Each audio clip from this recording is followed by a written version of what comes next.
This is what we have been taught. This is what our holy book directs us. So with that,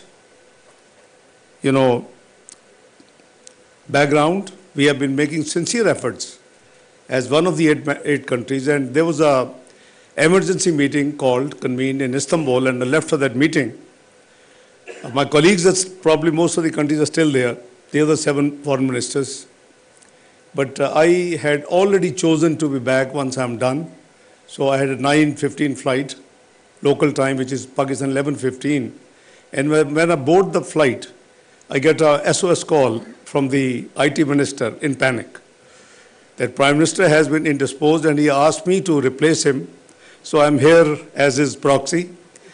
So it's indeed a great pleasure to welcome you all on behalf of the Prime Minister, and surely, since I'm here, also on my behalf, on this momentous occasion in Pakistan's digital journey. The world I grew up, and most of you, I would say few of you, I think you are much younger than me, and most of you may be about 2 decades at least younger than me. Is a distant one from today's world. I remember when I was a student in England, doing my chartered accountancy, I used to book a call once in a month. It used to be through operators, the US, UK operator and Pakistan operator, and we used to pay £1 per minute, 3 minutes, and the operator would be listening what we are talking. So you see, from there, we have moved miles away and miles ahead, which is indeed a great thing to watch and to see. Each day we witness a new wave of innovation that transforms how we live, learn, and connect. Over the past few years, the government of Pakistan has taken concrete steps towards realizing the vision of a digital nation Pakistan, as mentioned by Her Excellency, the Federal Minister of MOIT, a Pakistan that not only consumes technology, but creates it. It's a nation that moves from being a user of innovations also to become one of its source. This active journey started again. I'll take you a little back. Most of you were there actively. You see, we had not even rolled out the 4G technology in Pakistan till 2013. And this was very unfortunate, I would say. The 5 years prior to the 2013, there had been serious attempts to roll it out, but unfortunately didn't materialize. So under the leadership of Prime Minister Nawaz Sharif, and I was Finance Minister, nothing to do with information technology, but I then was tasked this job to make sure that another 5 years are not consumed, and we roll out unless we would have rolled out 4G, the facilities and the developments we are seeing today would not have been possible, obviously. So in a very transparent manner, we rolled out 4G auctions, and I still owe thanks to those who took part in that transparent process globally, and 4G technology was introduced post-auction 2014. So I'm happy to see. So I have a connect in this industry and this business. As Finance Minister, the Oversight Committee, which worked from A to Z. So today we are seeing its dividends and in a much bigger form, and the compliments to the ministry, the ministries of the past, 2013, 18 particularly, who also helped to work very hard. We remember we had Ms. Anusha Rahman, she's now Senator, and she took a lot of initiative and hard work, and now it's been building on that entire effort and has become really a praiseworthy point for us to celebrate. Today marks a historic milestone, as I said, in that journey, as we celebrate the invaluable partnership between Google and Pakistan. From the launch of Pakistan's first Chromebook assembly line to Google's announcement of establishing a local presence in Pakistan, and to the agreement between the government of Pakistan and Google to upskill our youth, This is a defining moment for our country's digital transformation. Availing the occasion, I must thank two of my colleagues sitting here, the Federal Minister for Defense Production, whose contribution has been cited by Honorable Federal Minister for IT, and the National Coordinator of Special Investment Facilitation Council, General Sarfraz, who has been a great contributor in all such efforts from the country's point of view.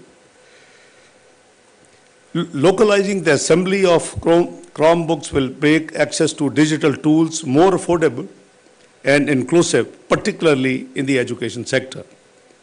But beyond education, this initiative holds great economic significance.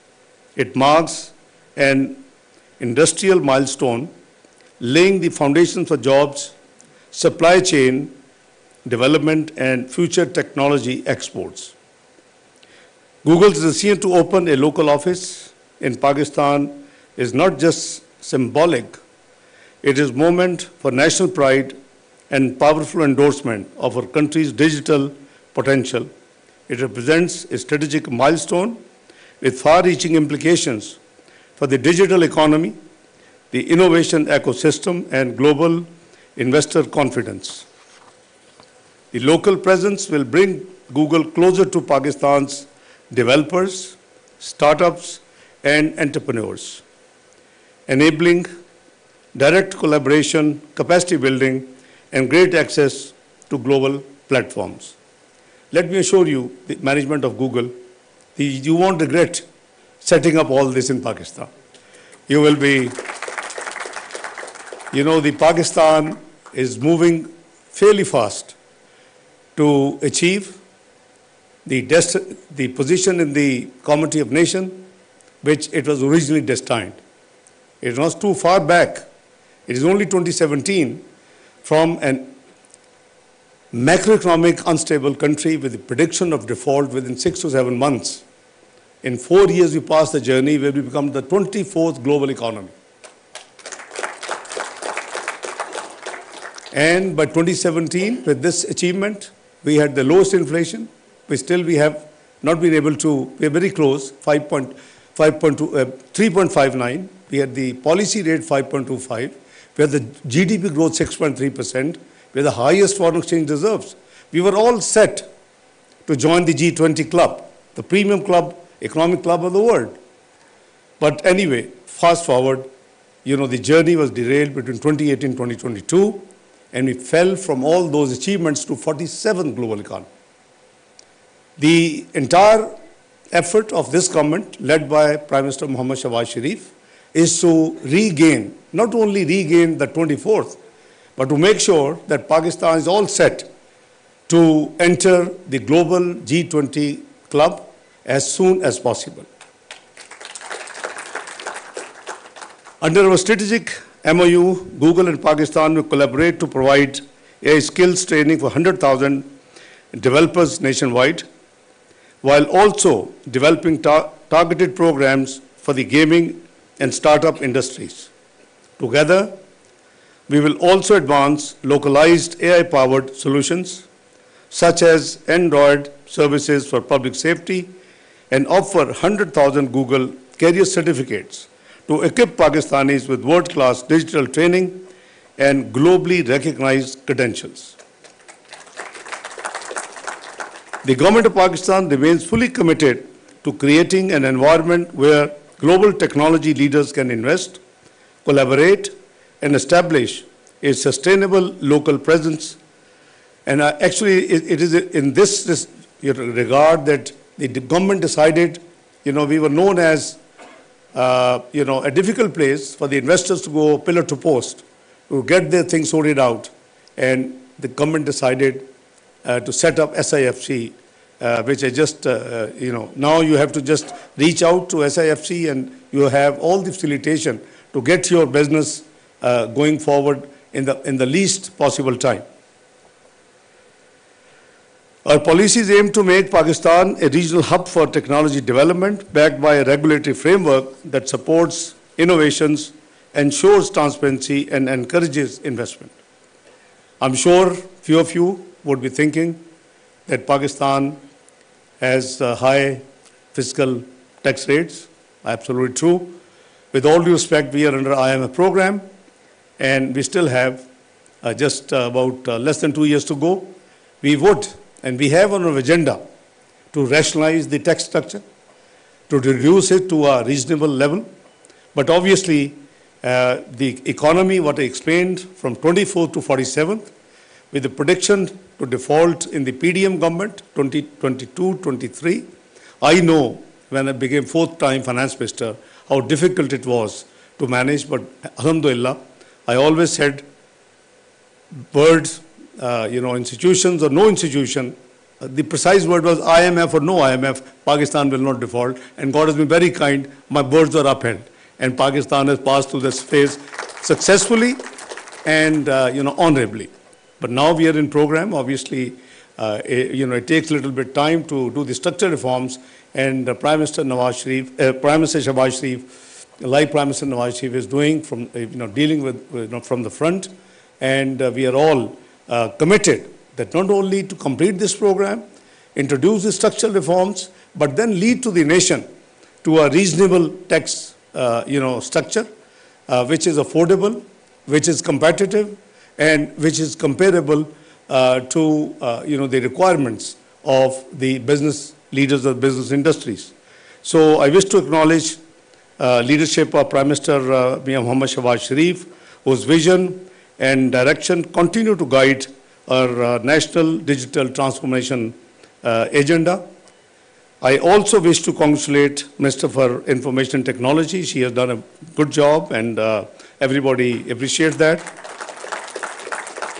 And indeed, her ministry, when I was, head of oversight committee in 2013, I used to know everybody in the ministry, the key people at least who used to attend them. Now, I am a little bit at a distance because not only have moved from economic, I have now, doing a different job, which is Foreign Office of Pakistan I'm looking after. So, but the change is visible, and the delivery is visible. So I congratulate her team as well, Secretary Saab and her team. This initiative aligns seamlessly with the Digital Nation Act and the Digital AI policy. These are two policies our government under the leadership of Prime Minister Shahbaz Sharif have introduced, and we are very much committed. I think this is the future of the world, the globe. So we can't lag behind. It's not a very positive news I'm going to share with you. Just few days back I read, AI led Nestle to fire 16,000 people.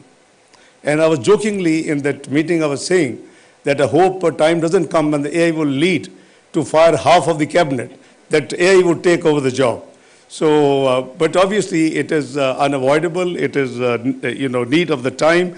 And I think we have to move with the same pace and also extra pace to catch up, the gap which has actually been created over the last few years.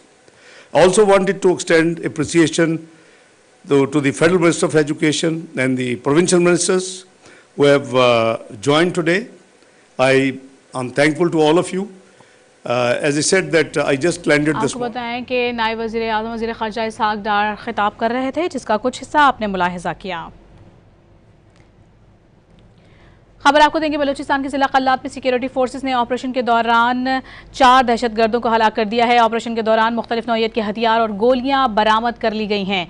मजीद इस कार्रवाई का अहवाल जानेंगे don news के नुमाइंदे अब्दुल्ला मोहम्मद से। अब्दुल्ला, बताएगा। जी बिल्कुल, सिक्योरिटी फोर्सेज ने बलूचिस्तान के कल्लात के अजला में जो है वो इंटेलिजेंस बेस्ड ऑपरेशन किया है, जिसके नतीजे में ICR के मुताबिक 4 दहशत